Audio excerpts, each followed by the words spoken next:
use of the word activist, very interesting. This has now become applied sort of one-sidedly in a way. You know, the IDF are activists. They're actively blowing up women and children.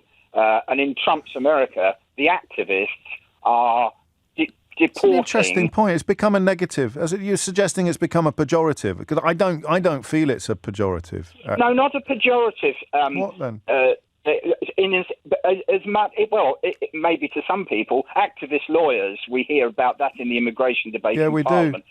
That is derogatory. It's more a sense that to say someone is an activist suggests that they're doing something out of the ordinary, and everyone else is just proceeding as we would expect a normal, decent human being. I've always thought, you know me, mate, I could talk for an hour about the meaning of words, so I don't want to get too bogged down in this, but I've always thought it just had an air of voluntary to it, even in the context of lawyers who are probably being paid. That these are cases they've chosen to fight as opposed to cases that have come up on the taxi rank rule. So an activist outside of the legal profession, a civilian activist, a citizen activist, is someone who has taken up a cause on a point of principle for everybody. That distinction I drew at the beginning, rather than why are you marching today? Because they're trying to take away my money. Why are you marching today? Because they're trying to damage everybody. Do you see what I've always thought? An activist was someone who kind of acted for the collective good. Well, I understand your point, James, and I don't dispute it. But I think what I would say is that the activists yesterday were Greta Thunberg and her fellow crew members, and the IDF forces which intercepted that boat, sprayed it with paint or whatever chemical it was. Yes. But to the main point, James. I hear you. Carry on. The main point that yes, it was a success. I thought the best bit was when it shows that the IDF, the Israeli authorities, are not prepared to accept flour and nappies arriving on a beach, because since they intercepted the boat outside in international waters, they could have searched that boat, proved comprehensively that there was nothing on board but flour and nappies, and they still didn't let it in, which to my mind makes them look utterly inhuman, pathetic and weak. So that's one thing. But the spokesman who mocked David Merson, the sort of a fairly plump IDF spokesman who came on, who mocked Greta Thunberg. You don't need to call him plump. All right, I'm trying to give a picture of who he was. All right, okay. No, I'm not familiar with the interview. I'm skinny. All right. I mean, that's a bit moot, but carry on. Yeah, so he came on and said, the Instagram boat, and then he made a reference to Greta Thunberg's work for climate change and said she's been crying wolf about climate change. Oh, Lord. And I thought, well, that really is a very interesting remark. Because if he doesn't think that climate change is real, then the idea that he's committing or being part of a group that is responsible for either an ethnic cleansing or a genocide is unlikely to enter his head. So, James, I am glad she went. I support her and all the other crew members. I think it's been a complete success. And as I think I mentioned the other day, it's like when Gandhi walked to the coast 200 miles and took a grain of some tiny grains of salt and was saying to the British Empire, leave us alone. And it was that tiny act, and for which they were attacked by the British authorities with clubs and so forth and sticks. So I like it. I like the strains of history that you bring to your contribution, and of course the other parallel with Gandhi would be the establishment's response to his, his activism. I wonder what a better word would be. You're right, though. I'm going to dwell on that. I'm going to chew on that little semantic aside that you began with. But the central thrust of your point stands. People are free, of course, to respond to it. But Laura raises an excellent point in Stevenage. She doesn't need a mandate from the people as they do. She's free to express herself while they are bound by the chains of their office. She is free to say what she wants to, and that makes her very dangerous to them, especially to the more dictatorial regime. The more dictatorial a regime is, the more dangerous she becomes, because dictatorial regimes rely on brainwashing the people and cutting off any dissent to their mantras, which inevitably brings our eyes back to the United States of America, which is moving ever closer to becoming a police state or a fascist country, whatever you prefer. And largely for that reason, because they hate dissent, they hate critique. The weirdest thing about the last few years is the way in which the people who will shoot protesters or justify the shooting of protesters or the kidnapping of Greta Thunberg or arrest or whatever word you prefer, they're the ones that have managed successfully to portray themselves as protectors of free speech. Isn't that extraordinary? Remember when students would object to somebody with pungent views turning up on their campus, and people claimed it was a great threat to our free speech and that students were this, that and the other. And now Donald Trump is literally threatening to deport people whose opinions he doesn't like. And the free speech broskies seem to have gone a little bit quiet. Isn't that funny? I don't even think it was a plan. I think they're just too stupid to realise how stupid they are, which is both a curse and a blessing, I imagine. But the big, great champions of free speech over the last few years have got absolutely nothing to say about protesters being shot or people being literally deported and arrested for their, quotes, opinions, end quotes. And J.D. Vance deigns to lecture us on the incarceration of people who provoke pogroms as somehow being an infringement of their freedom of speech. Extraordinary. First of all, I think what Greta is doing is very important to highlight what's happening in Gaza. I was actually born and raised in Gaza, and I have one brother and his family and a sister there. The suffering that they are going through is not reported in the mainstream media. I spoke to my family 2 days ago during the second day of Eid. And basically, to give you an idea, my brother goes to the market and he tells me a kilogram of sugar is about 60 pounds. You know, for my sister to bake bread for her children, it requires a kilogram of flour.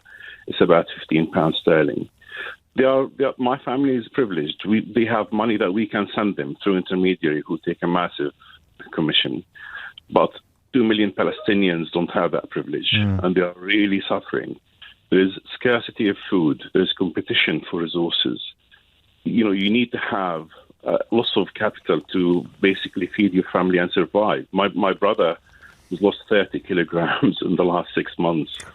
And unfortunately, what we see here is that, you know, the mainstream media, public institutions like the BBC, paid for by our license money, are glossing over the suffering. They're not reporting it, you know. And I'm going to push back a little bit on that. They're not going to be reporting it as keenly as you are with your personal interactions with your brother. But two things. They can't get journalists in, as you know, because of the restrictions put in place by Israel. People are free to speculate on what Israel are terrified of being reported from within Gaza, but it is a meaningful obstacle to reporting. And some people are doing incredible work. And I don't want to patronize you, but just because you haven't seen it doesn't mean it doesn't exist. The only objection might be that there continues to be an element of whataboutery to it. They continue to sort of add in contributions from people who clearly don't have the interests of the Palestinian people at heart. But they are doing, some outlets are doing a decent job of conveying some of the horrors and some of the tragedies that are unfolding. That is true. But overall... and also, while I'm on this particular role, people like Jeremy Bowen and John Simpson and Katya Adler and others, that they would, in a heartbeat, risk their lives to report on what is going on in Gaza, and they can't. And I know unintentionally, but you do malign them and their colleagues slightly when you go down the road that you just went down.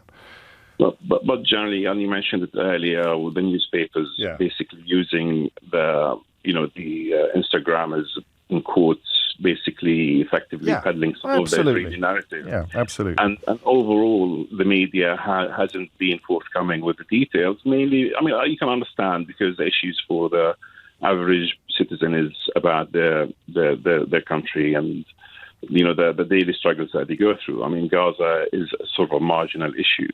But I think it's very important to bring back to the forefront. You know, one of the comments my brother said to me, we feel a bit forgotten. Yeah. I mean, it's been 2 years what's happened, and we don't see anything changing.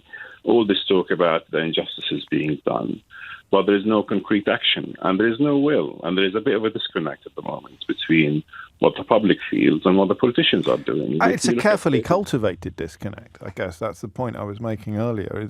Some of it is willful and a failure of journalism or diplomacy, but some of it is a consequence of a policy, Israeli policy, with regard to foreign journalists and with regard to. I know you know. I'm just stressing it for people who thought we might have been at cross purposes with each other when we're not really. It's then a question of whether we are seeing what we want to see when we say that this has been a success, or whether we can objectively say that it has shone light into places that were previously ignored or dark.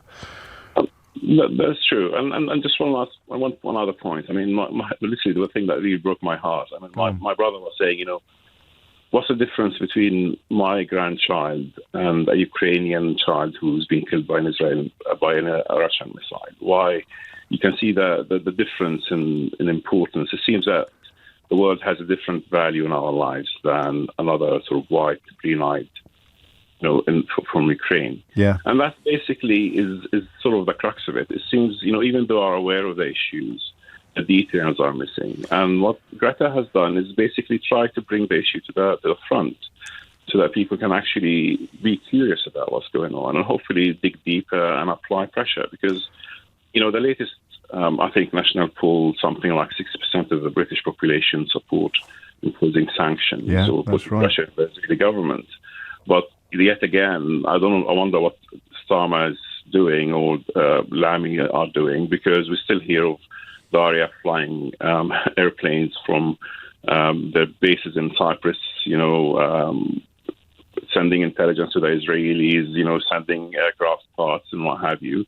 And the Prime Minister himself, 2 years ago, he said on record, I think on this station, Israel has the right to starve and withhold water and electricity from Palestinians as a way of defending itself. He did, and listen, I'm not on his payroll for PR, but he was enormous pains to clarify and withdraw that comment almost as soon as he had made it. So, but again, he's the Prime Minister. The being dazzled by the headlights of an LBC studio is scant excuse, but that notion of this being a necessary corrective to coverage is pretty close to irresistible. Depressing though, Mo, for people like you and your family, that it takes a Swedish climate change activist to focus attention on what should be a matter of international shame. I mean, this shame has been ongoing for 70 years. I'm a second-generation refugee. My parents were not born in Gaza. They were kicked out of their homes, right? From Ashkelon, and this suffering has been ongoing for close to 70 years. It never came to the forefront of in the media to people to think about the injustices for the Palestinians. This event has sort of re-triggered some of that sympathy and the desire, hopefully, of people to push governments to resolve this issue. I mean, but unfortunately, there's no goodwill, mainly from governments. And I'll give you an example where... Well, it's our government. The government can succeed. Yeah. In the 1980s, Menachem Begin invaded Lebanon, and the Israeli army and its Phalanges militias in Lebanon massacred about 3,000 Palestinians in Sabra and Shatila. And at that time, Ronald Reagan phoned Menachem Begin and told him he had to withdraw. And within 24 hours, the Israeli army withdrew its forces from Lebanon. And this is what I'm talking about. Israel as an entity is dependent on the West, and the West has significant leverage that it can apply. And unfortunately, that leverage and... I don't know how. In the absence of the United States, I wonder how much leverage other countries have. Most obviously the UK, but I don't think anyone would argue with your contention that they could certainly have either done more or been seen to have done more before this point. That's the nature, I guess, of an incremental increase, isn't it, Mo? The way in which that dial since the October the 7th atrocity was slowly turned. So when we first started asking the question, I think perhaps the Irish government moved as early as, for some reason I've got Valentine's Day of 2024 in my head, February the 14th of 2024. But we were still asking questions about when too much becomes too much. And I think in the context of the UK media that you've referred to, this was probably the first show to say, or the first outlet to say too much, excluding The Guardian maybe, say too much, which was already too much. And that was a consequence of talking to callers. But a diplomatic response is even harder to judge when the increase in activity or the lurch towards ethnic cleansing, or as some people prefer to call it, genocide, has been incremental. You can't spot the milestones. It's the boiled frog analogy again.